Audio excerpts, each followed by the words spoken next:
আসসালামু আলাইকুম রহমতুল্লাহি বারাকাতুহু। বন্ধুরা সবাই কেমন আছেন? আশা করছি সবাই ভালো আছেন।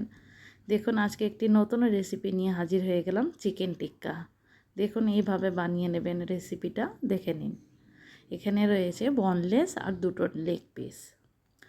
দেখুন টক দই আছে, রয়েছে তন্দুরি মশলা আর পাতিলেবু। চলুন আমি এটা ম্যারিনেট করে নিই। বনলেস কটা আর দুটো লেগ পিস আছে।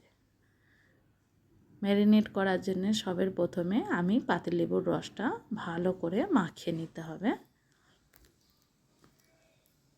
আমি হাতে করে মাখিয়ে নিয়েছি। হাতে করে মাখিয়ে নিলে বেশি ভালো হয়। দিয়ে দেব তন্দুরির মশলা। আমি এখানে নিয়েছি 3 চামচ।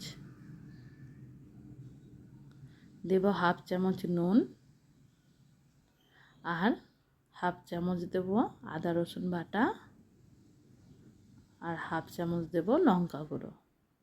আপনারা যদি ঝাল খান তাহলে দেবেন, না হলে দিতে হবে না। চিকেন টিক্কা একটু ঝাল হলেই ভালো হয়। এই টক দইটা শুকনো টক দই, খুব ভালো। এটা পানি অত বেরোয় না। দেখুন আমি 3 চামচ নিয়ে নিয়েছি। দিয়ে ভালো করে এটাকে মাখিয়ে ঢাকা দিয়ে রেখে দিতে হবে। কমসে কম 30 মিনিট ঢাকা দিয়ে রেখে দিলে খুব ভালো হয়। দেখুন মাখানো আমার হয়ে গেছে, আমি ঢাকা দিয়ে দেবো এবার। দেখুন 30 মিনিট পর আমি এসে গেছি। এখানে নিয়েছি আমি স্টিক যে কোনো দোকানেই পাওয়া যাবে। স্টিক ছাড়া এটা হবে না। খুব ভালো লাগবে, এইভাবে বানিয়ে দেখবেন। ভালো করে মাখিয়ে বোনলেসের একটি পিস নিয়ে ভালো করে এতে সেট করতে হবে। দেখে নিন, এইভাবে একটি করে লাগিয়ে নেবেন। এভাবে বানিয়ে দেখবেন, এত টেস্টি হয়, তখন মাংস অন্য খেতেই ভুলে যাবেন।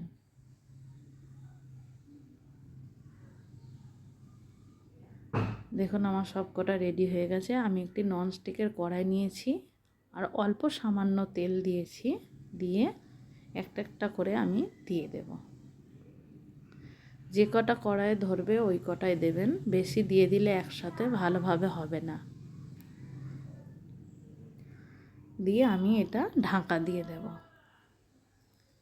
কিছুক্ষণ পরই চেক করতে হবে।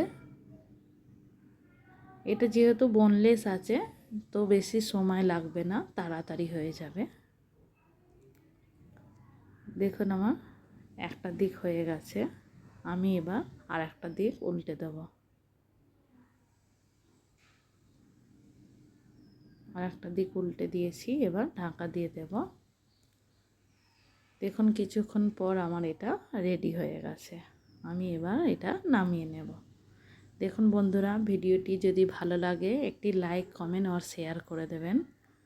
দেখুন আমার সব কটা রেডি হয়ে গেছে। ভালো লাগলে একটি লাইক করবেন।